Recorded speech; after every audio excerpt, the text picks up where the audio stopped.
Assalamualaikum warahmatullahi wabarakatuh. Sahabat Nusantara, mengetahui sejarah itu sangat perlu sekali. Apalagi kita yang hidup di era sekarang, jika kita tidak mengetahui sejarah, maka kita akan buta dengan asal-usul kita.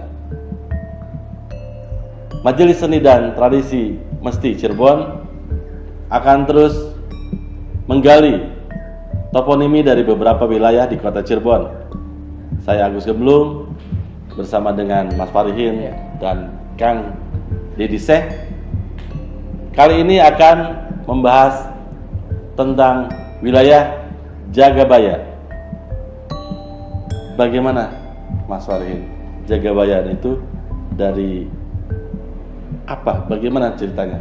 Ya, pada waktu pengangkatan Pangeran Cakra dan kemudian diberi gelar Sri Mangana oleh Prabu Siliwangi atau Sri Baduga Maharaja Ratu Haji Prabu Guru Dewata Prana Ribakuan Pajajaran, itu Tumenggung Jagabayan datang ke Cirebon memberikan gelar Sri Mangana sekaligus memberikan tanda kursi Gading Gilang Kencana yang mengindikasikan atau menegaskan bahwa Pangeran Cakra atau Pangeran Walang Sungsang itu sebagai putra mahkota di kerajaan Pajajaran.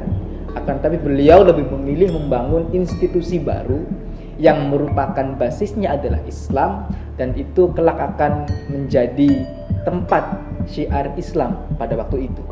Nah, paling tidak 2 kali Jagabayan itu datang ke Cirebon. Yang pertama pada waktu peristiwa pengangkatan Pangeran Walang Sungsang diangkat dan diberi gelar Sri Mangana yang saya sempat jelaskan. Dan yang kedua pada waktu Sunan Gunung Jati itu diangkat sebagai penguasa di situ, yang kemudian Prabu Siliwangi mengutus lagi Tumenggung Jagabayan untuk datang ke Cirebon. Kenapa bisa demikian? Karena pada waktu itu Sunan Gunung Jati melepaskan diri dari Pajajaran, artinya tidak lagi bayar upeti ke sana. Ini sempat memicu kemarahan Prabu Siliwangi, dan itu bertepatan dengan tahun 1482, tepatnya hari Selasa bulan Safar tahun 887 Hijriah atau 2 Dasi Sukla Paksa Cetra Masa Saharsa 404. Itu juga bertepatan dengan Prabu Siliwangi diangkat menjadi raja di Sunda dan di Galuh yang kemudian beribu kota di Pajajaran. Nah, ketika Sunan Gunung Jati melepaskan diri dari Pajajaran, itu kemudian Jagabayan datang lagi diutus untuk istilahnya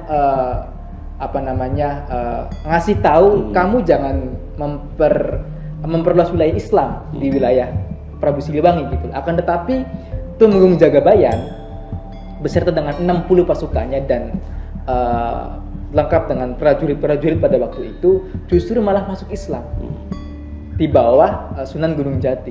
Nah, setelah itu kemudian Jagabayan itu ditempatkan di suatu tempat yang sekarang kita sebut dengan Jagabayan. Nah, jadi Jagabayan nama seseorang yang waktu itu menjadi tumenggung di Pajajaran, dan makamnya saya pun baru mengetahui kemarin-kemarin makamnya itu ada di Kesenden. Itu ada 3 makam di situ di rumah-rumah penduduk ya. Ada makam Pangeran Palembang, ada makam Ki Semara, dan makam Tumenggung Jagabayan atau Ki Jagabayan orang-orang menyebutnya. Kalau masjidnya itu ada di dekat lampu merah yang di Winaon. Di situ tersisa masjidnya itu ada Masjid Jagabayan. Tapi makamnya saya pun baru tahu kemarin-kemarin itu ada di Kesenden gitu.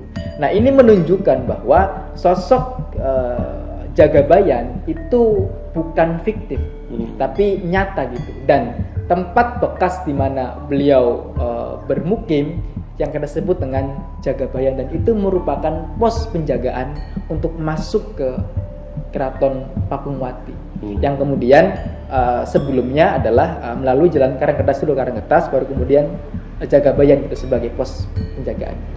Baik, Kang Dedi Syekh, selain peran untuk penjagaan setelah Jagabayan itu masuk Islam, ada nggak peran lain yang dilakukan oleh Jagabayan di Cirebon ini? Kalau dari situs yang ada, yaitu Masjid Jagabayan, ya beliau melanjutkan tugas sebagaimana di Pakuan Pajajaran, jadi menjaga ketertiban internal keraton. Dia tidak merambah pada wilayah lain karena bentuk pengabdian itu seperti itu. Jadi di awalnya berkomitmen untuk apa, di mana, titiknya di mana, dan dia akan melakukan kesetiaan itu hingga akhir hayat, dan sampai biasanya turun temurun itu. Seperti itu. Ada nggak diceritakan misalnya Jagabayan itu selanjutnya dari keturunannya misalkan menjadi apa dan menjadi siapa gitu?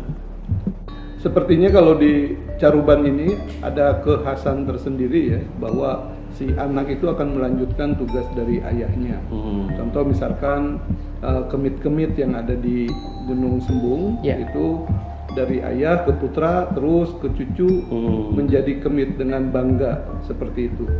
Artinya ini kekhasan tersendiri sehingga ada ketidakterputusan sanad dalam artian kalau misalkan dari pihak langsung itu jelas si kisah itu, jadi kisahnya pun selamat, tidak hilang, seperti itu. Jadi tidak loncat jadi apa misalkan, kecuali memang perkecualian ya, kecelakaan sejarah karena dia memilih untuk jadi apa misalkan, itu lain cerita, tapi seringkali dilanjutkan. Nah itu memang biasanya di antara anak-anak itu ada saja yang melanjutkan di antara anak-anaknya, kayak misalnya para Naya Gamelan. Ya meskipun anaknya sebagian tidak berkecimpung di dunia, tapi sebagian yang lain ada saja yang meneruskan gitu. Dan sampai hari ini kan nggak terputus. Sama seperti yang tadi yang saya sebutkan kemit di Gunung Sembung yang memang keturunan Adipati Keling, itu ya terus sampai hari ini. Meskipun sebagian ada yang memang nggak meneruskan, tapi ada saja dari keturunan mereka yang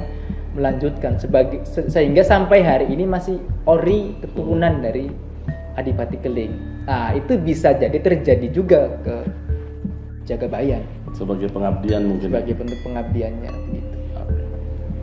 Sahabat Nusantara, pengungkapan sejarah dari wilayah-wilayah Kota Cirebon masih akan terus berlanjut. Bagi sahabat Nusantara yang masih ingin mengetahuinya, jangan lupa tekan tombol lonceng, subscribe, dan silakan berkomentar. Terima kasih. Assalamualaikum warahmatullahi wabarakatuh.